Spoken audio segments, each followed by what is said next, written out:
Right. No. Always stereotypes. Yeah. Cory's getting the I got Mike Lees to my left. Does that tell you something?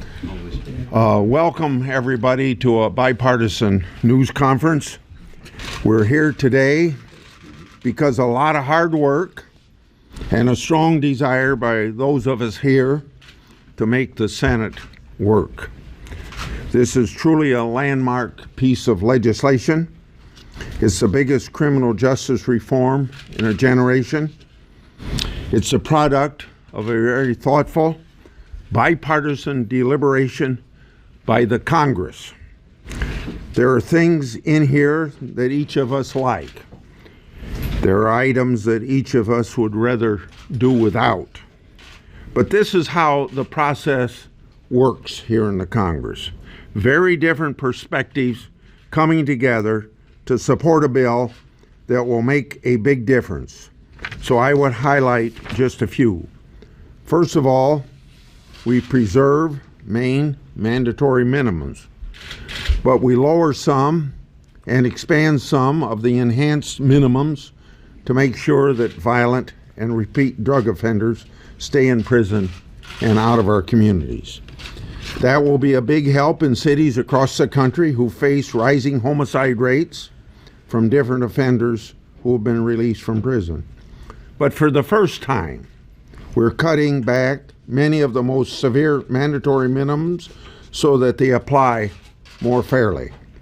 We're also expanding the current safety valve and even creating a second safety valve so that offenders who have minor criminal histories and play minor roles in drug organizations are not swept up. And we are bringing real reform to our prisons that give low-risk inmates a chance to return to society earlier with better prospects. And most of all, this is a bill that we can be proud of. Before turning to Senator Durbin, who with Senator Whitehouse have been real partners in this effort, I appreciate everything that he has done, they have done to help us get to this place. The speaking order has been determined by me for Republicans and by Senator Durbin for Democrats, so I won't come to the podium again, so it'll be Grassley, Durbin, Cornyn, Leahy, Lee, Whitehouse, Booker, and Schumer. And then also, because there will be a lot of questions about this bill, and probably not every one of us can stay here for a long period of time, our staffs, respective staffs of each of us, will stay around as long as you want to get the details. Senator Durbin, thank you very much for working with us. Thank you. Let me start by thanking my colleague in the Senate, Mike Lee. Several years ago, I went to Mike and said, let's try to work together to put together the most significant criminal justice reform in a generation. It's no surprise that we are a political odd couple. We come from different spots on the political spectrum, but we found common ground, we put a bill together, and we've worked to pass that bill. Luckily for us, there was an effort underway by Senators Cornyn and Whitehouse to deal with another aspect of this criminal justice issue. And I might add finally that Senator Booker joined us in making valuable contributions to this work product. We didn't start off in the best of circumstances. Senator Grassley was very skeptical and said so publicly and on the floor repeatedly. And we knew from the start that we had a challenge, because in order to get this bill through the committee, we needed to have his support.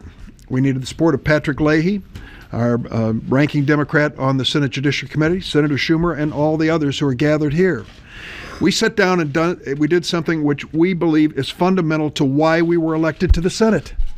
We identified the issue and the challenge, and we sat down together to reason together and compromise. Senator Grassley put his finger on it. There are parts of this bill I would have written a lot differently. There are parts of this bill he would have written a lot differently. But the net result is, for the first time in a generation, we are tackling the issue of criminal justice to make America safer. We believe that there are people who are incarcerated today for lengthy sentences at great expense who frankly should not be in those prisons. We think resources spent on those incarcerations are better spent in good law enforcement in our communities, in good work by prosecutors, and good work in our criminal justice system to avoid the incidents of crime. That's what this is all about. We changed the original bill dramatically to bring together this bipartisan coalition. But what you see here, I think, is the best of Congress. When people who disagree fundamentally can sit down and still identify a goal and reach it together. Yesterday morning on the floor of the Senate, Cory Booker, Chuck Grassley, and I stood together and had the last handshake on the last provision. And I felt at that time that we have an opportunity, a rare opportunity, and we want to work together to fend off a lot of other good ideas that may have nothing to do with this bill and a lot of other bad ideas along the way. The question obviously will be asked, can you get this through the Senate? I think what we have today is an indication of bipartisan support that can achieve that. The next question, obviously, well, what's going to happen in the House? I don't know. Honestly, don't know. Who knows? But I will tell you, as you look across the political spectrum represented on this podium stage today, you can see how this can pass in the House of Representatives as well, if they accept the same challenge, a good faith challenge to come together, to compromise, and to serve this country. I'm honored to represent my colleague in the majority whip position, John Cornyn. Thank you.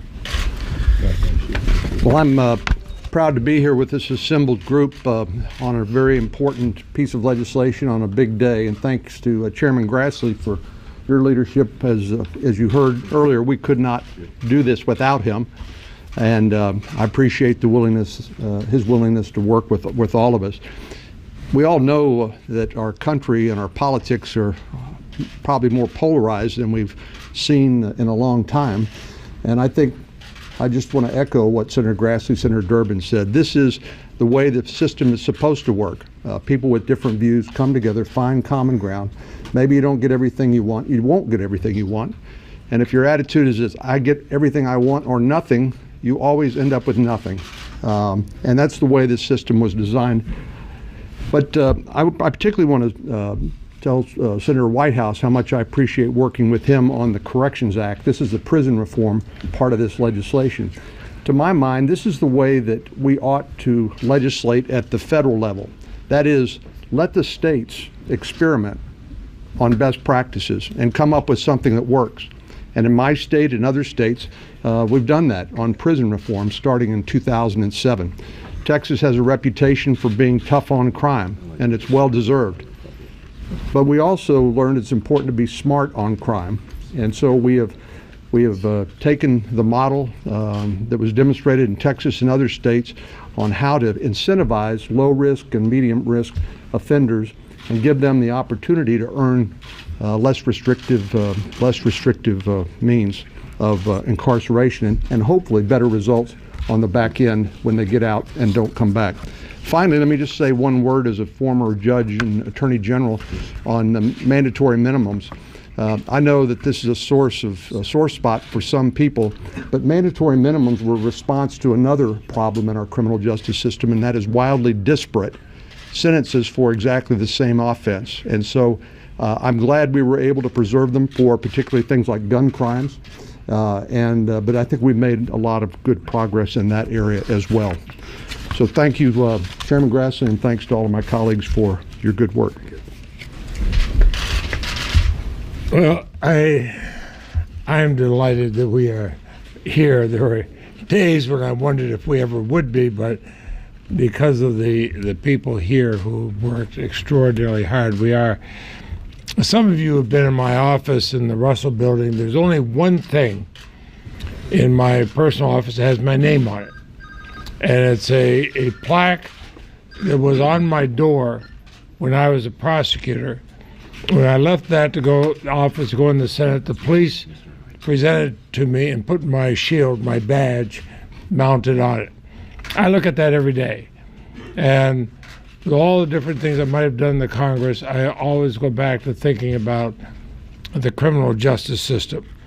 So with Senator Grassley and and Durbin, actually, Cornyn, Lee, Whitehouse, Booker, Schumer, everybody's here. I think we're getting somewhere.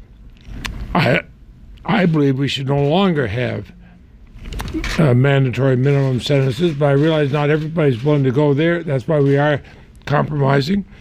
But lowering the mandatory minimums for nonviolent drug offenses is common sense. We all support that. We also improve the lives of those who've already paid the price by serving long sentences. Applying these reforms retroactively will ensure that those currently serving unfair sentences can be reunited with their family. Pope Francis encouraged us last week to be guided by the Golden Rule. And he said, and I quote, "The yardstick we use for others will be the yardstick which time will use for us." Well, at a time when some see the Congress as being dysfunctional, I hope that those of us who go across the political spectrum, go in all different parts of the country, that we might give an example of what happens when you have people want to sit down and work and do something right. And if we can make the improvements that we all want in the criminal justice system, that will justify all of us being here. Thank you. And Senator Lee, who I've worked with a number of other things. In 2004, I was an assistant United States attorney in Utah. I was an appellate attorney. I handled primarily criminal appeals before the U.S. Court of Appeals for the 10th Circuit. Line prosecutors in the office used to come to me regularly for consultations on cases they had that were likely to result in an appeal. On one occasion, the prosecutor brought to my attention the case of United States versus Weldon Angelos. Weldon Angelos was a young man in his mid-20s. He was the father of two. He made some mistakes. He decided to sell marijuana. He was caught selling marijuana on 3 occasions over a 72-hour period. He happened to have a gun on his person at the time. As it turned out, the way our minimum mandatory sentencing laws within the federal system overlapped and were applied to that case produced a 55-year minimum mandatory sentence. U.S. District Court Judge Paul Cassell really lamented this fact. He looked at the law. He saw that this was a manifestly unjust sentence. I mean, this man clearly had made some mistakes, and yet he didn't deserve to be in prison until he was 80. Nonetheless, Judge Cassell pointed out in his opinion that his hands were tied. There was nothing he could do.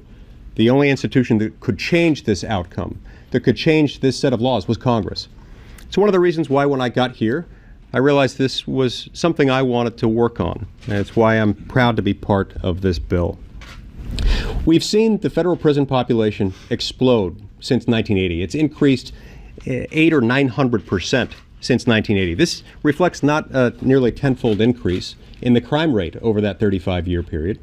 It instead reflects a combination of things: the over-criminalization of the law, the over-federalization of criminal law, and the excessive use of minimum mandatory penalties within the federal system. I'm grateful to Chairman Grassley, who has made this possible, who has worked with us with this bipartisan group in order to bring this forward. I'm grateful to the bipartisan group of senators and their staffs who have worked on this. I'm especially grateful to Senator Durbin, who's been my ally on this from the beginning.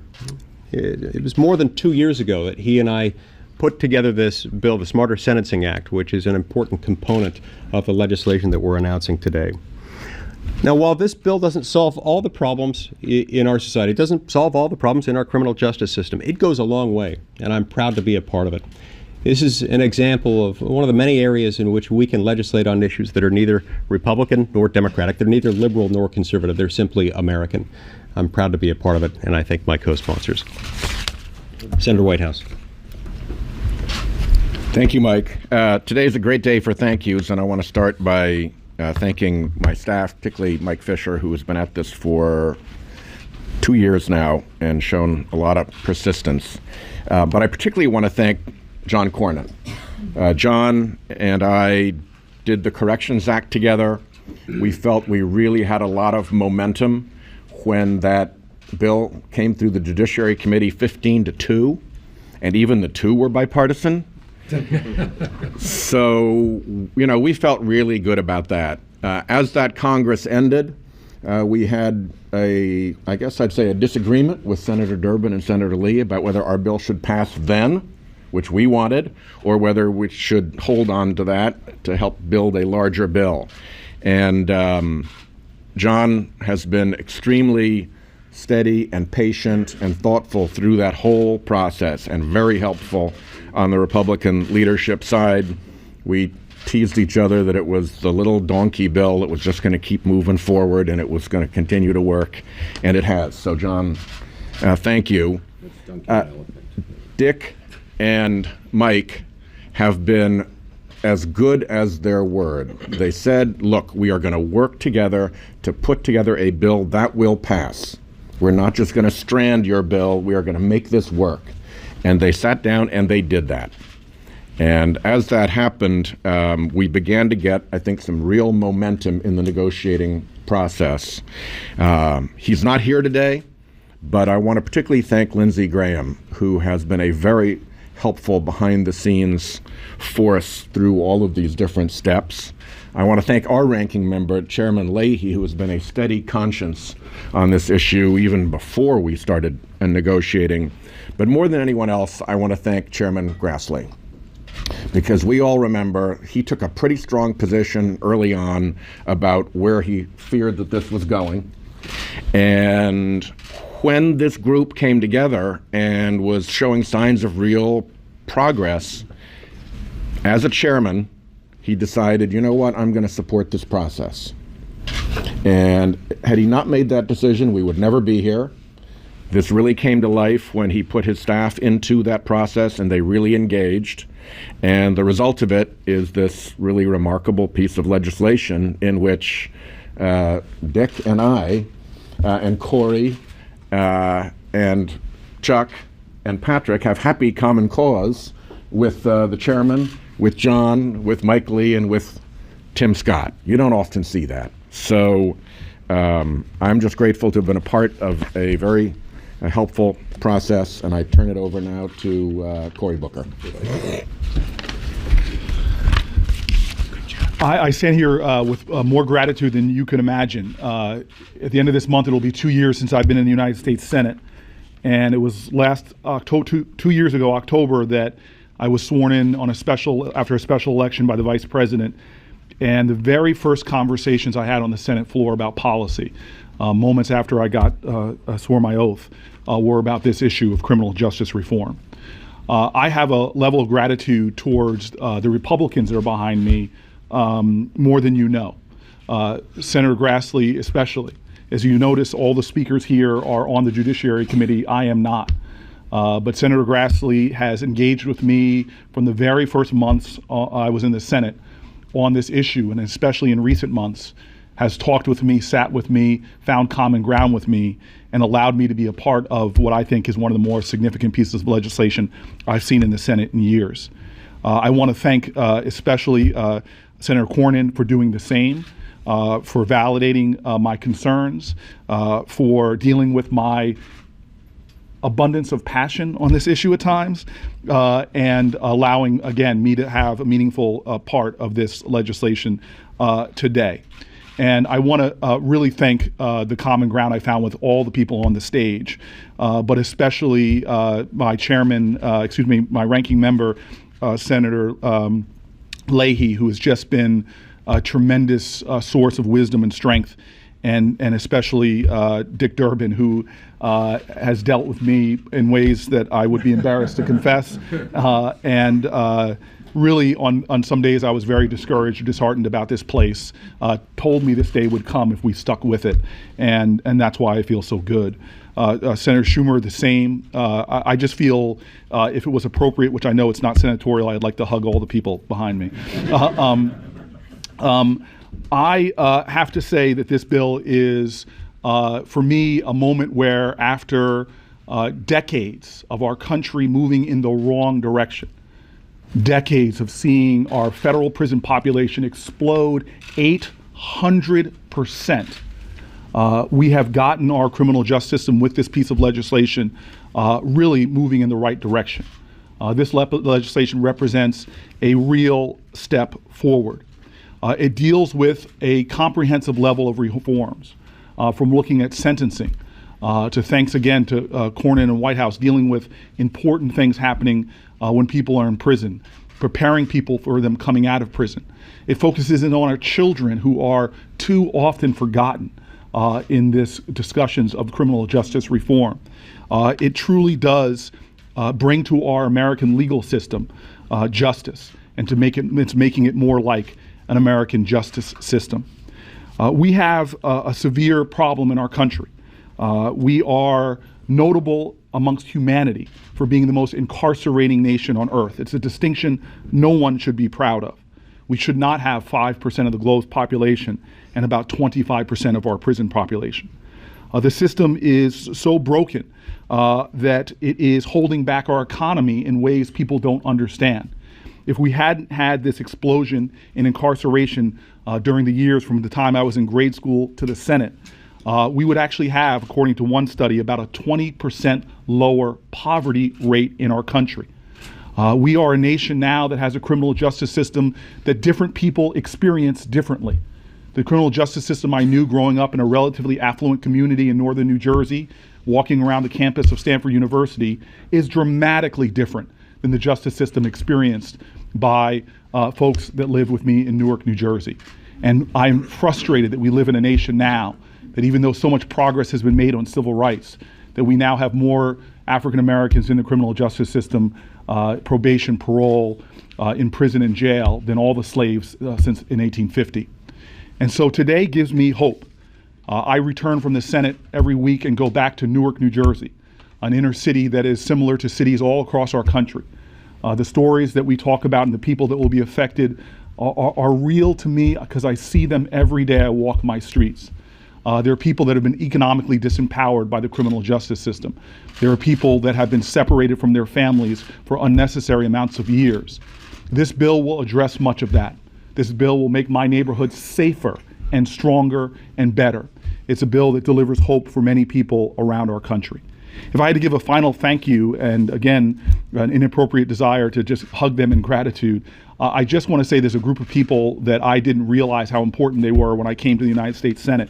But now I've gotten to know them a lot, either directly or from the daily and nightly stories from my staff that were involved in this negotiation. But there are some extraordinary staffers that really made this happen. People on both sides of the aisle who have so impressed me and represented those of us up here so well.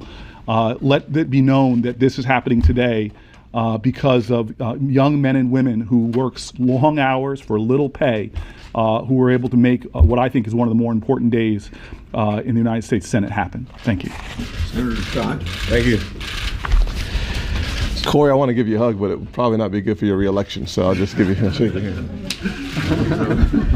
There you go. Okay. Keep hope alive. Yeah, it certainly is an exciting day when you get a bipartisan coalition from the far right, likely myself and others, to the far left as well. One of the things that I think is exciting about this, not Leahy, far left, way left. Okay. One of the things I think is quite exciting about serving in the Senate really has been the bipartisan coalition on this issue. I remember very vividly when I was invited to dinner with Lindsey and Cory and Dick Durbin to talk about the importance of this issue, to talk about the importance of setting a new standard for America here in Washington. And I thought very quickly about the success that I've seen at home in South Carolina. This piece of legislation already has proof positive. You can look at South Carolina and you can look at the descending incarceration rates in South Carolina, and from 25,000 as a peak high in 2009, 2010, and then we passed criminal justice reform with some similar measures. And we saw our population and incarcerated population start to go down. But what we also saw at the same time was that South Carolina became a safer state. So while reducing the incarcerated population, we increased public safety. We were able to target violent criminals. We were able to tell first-time offenders and others that we're going to give you a second chance. So this legislation, to me, reflects the positive nature that I've seen, the positive results that I've seen in South Carolina. So this is not simply an experimentation. This is actually something that we already have proof positive that it works. I'd also like to thank Senator Grassley. Many of the folks sitting in the chairs before me have walked up to me a couple of times over the last several weeks and said, is Senator Grassley really going to let this work? Senator Grassley, I think you've amazed many people. And I thank you for your leadership, and I thank you for your flexibility on a very important topic. And certainly it is good as one of the senators, with space to work in a bipartisan fashion more often. It's amazing to be on the stage with Senator Schumer. Who's next? Thank you. Well, today is really one of the finer days for this Congress, particularly when you compare this body to what's happening across the way. This legislation was hard. This is a complicated issue. There are many, many difficult aspects to it. Crafting sentencing reform in this Congress is like a Rubik's Cube. And so many different pieces. One turns one way, the other turns another way. And so obviously no one on this stage got everything they wanted. But we have solved the puzzle, and we are here together. It didn't happen on its own. The four horsemen of this sentencing reform are here today, who worked for years quietly to make this happen. On the sentencing side, Senator Durbin and Senator Lee. They've been working on this for years quietly. And on the incarceration side, Senators Cornyn and Whitehouse. I think every one of us on this stage just really applauds the four of you for working so long and hard and diligently. And then our chair and our ranking member. You couldn't find two people on criminal justice whose views are more far apart. But both of them saw the wisdom of getting something done, of coming together and compromising, and so they're standing together on this stage. And then I want to mention someone in our body who was the conscience of this, and that's Cory Booker.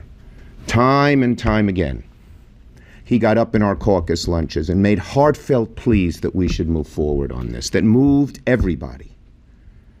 He really was sort of the hidden engine behind this because he felt it so passionately for so long. I know from speaking to him, it's one of his goals in being a senator was to do this. Now you're doing it so soon in your career. We don't want you to leave. Find some other goals.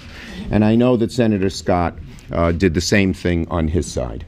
So this difficult endeavor didn't just happen on its own. It came together because of the hard work of the people on this stage. To me, the two things that are most important, nonviolent drug offenders aren't going to stay in jail forever. And everyone in prison is going to be given the kind of tools they need to come out and become productive citizens so that we won't waste lives. Those are both so important.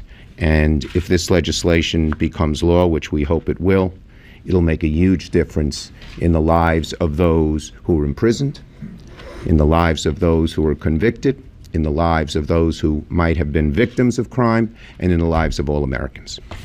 Before you raise your hand to direct questions, I'm going to stay for 2 or 3 questions and direct your question to whoever you want to direct it to. Go ahead. Yeah, Carrie Johnson from NPR. There have been 2 main arguments for this kind of justice reform. One is a moral argument about saving lives, disproportionate racial impacts and the like, and the other is a cost savings. What kind of estimates do you have at this point, Senators, about how many inmates, current and prospective, this will impact and how much money it might save? I can't give you a money figure because CBO hasn't worked that out, but about 6,500 people affected by this legislation on top of the 46,000 that will be otherwise released under actions that the president's taking. And you have to kind of figure they're all costing about $35,000, $40,000 a year if the taxpayers keep them locked up. Okay, that's your answer on the second one. I'm sorry I couldn't give that to you. Senator Grassley? Yes. I mean, obviously, your reputation on this issue and your reluctance expressed in earlier speeches to embrace this kind of sentencing reform. A lot of people here, as Senator Scott said, didn't think that you were probably going to be able to do this. How did you change your mind on this, and what would you say the elements of the bill that kind of brought you along? Well, I think what brought me along was the ability of people to look at things other than just cutting minimums in half. We've had an opportunity to reduce some minimums, but on some issues we had an opportunity to increase. I think the most important thing to think about Chuck Grassley in this process is to remember what I did with Senator Baucus for 10 years on the Finance Committee, and then you shouldn't be surprised at all that we'd try to find common ground. The second thing is I'd refer you to speeches that I gave on the floor, and I think you would see, except for the one I gave a year ago right now, speeches that I've given more recently in the spring, you'd find that I was open to this. If you go to some statements I made soon after assuming the chairmanship, that I was open to discussion on this, and then I'd refer you to a speech I gave at the National Press Club where I said we were going to work on sentencing reform. So when will you bring this up in your committee? We always talk to Senator Leahy, and in this case, I'll talk to my colleagues here and determine whether or not we need a hearing. Except for that point, I think it would be brought up pretty soon. But that's something that we've got to work out, and I'll consult with all the people on the platform. Senator Durbin, Senator Lee, Mike Sachs, National Law Journal. Everyone but Senator Grassley on the stage has been sponsors of previous iterations of this bill, Smarter Sentencing, Corrections, Mercy. Why was Senator Grassley essential to bringing this forward, given that all these efforts already had very strong bipartisan support? This is the chairman. You may have noticed he's the chairman of the Senate Judiciary Committee. So the bill wouldn't go to the committee at all. Listen, there were a variety of ways to bring up this measure, as an amendment perhaps, or in some other form, but none of them had a chance of seeing their way through the Senate and making it through the House, except with the strong support of the chairman. And so we really worked hard. And to go to Carl's question here, we had to sit down and rethink it. We knew what our goal was, but we knew that Senator Grassley did not like our approach, and he was very open about that. And so we had to not use that door into criminal justice reform, but find another way that was acceptable to him and still, we believe, served the goal of bringing dramatic reform. Senator Durbin and Senator Grassley and Senator Booker, what was the last thing that you guys shook hands on yesterday? I'm going to let Senator Booker say that. It was his provision. First of all, it was a very important moment for me, and it was Senator Cornyn was there as well, and it was around juvenile sealing and expungement, the provisions that if a young person commits a crime, the idea that if they're tried as a juvenile, that should not follow them for the rest of their lives. And someone who could be my age, and 30 years ago, they did something that could still be preventing them from getting a job. Or in fact, as the ABA points out, there's about 40,000 collateral consequences for people that have to bring forward that. And so, again, it's just a tribute to Senator Grassley, who was willing to compromise and find common ground. And I want to point out some of his staffers as well that were essential in us finding a compromise that we could seal that deal with a handshake on the floor yesterday. Yeah, I'm not going to ask my colleagues to follow me out, but I got a Finance Committee meeting I got to go and participate in, and I would appreciate it if none of you follow me out and stay here to respect the rest of the people, and we'll keep our staff around to answer detailed questions. So you guys just We've had enough. That's a wrap. Thank you. We'll follow you. We'll follow you. The eligibility requirements allow people to expunge, absolutely. Yeah.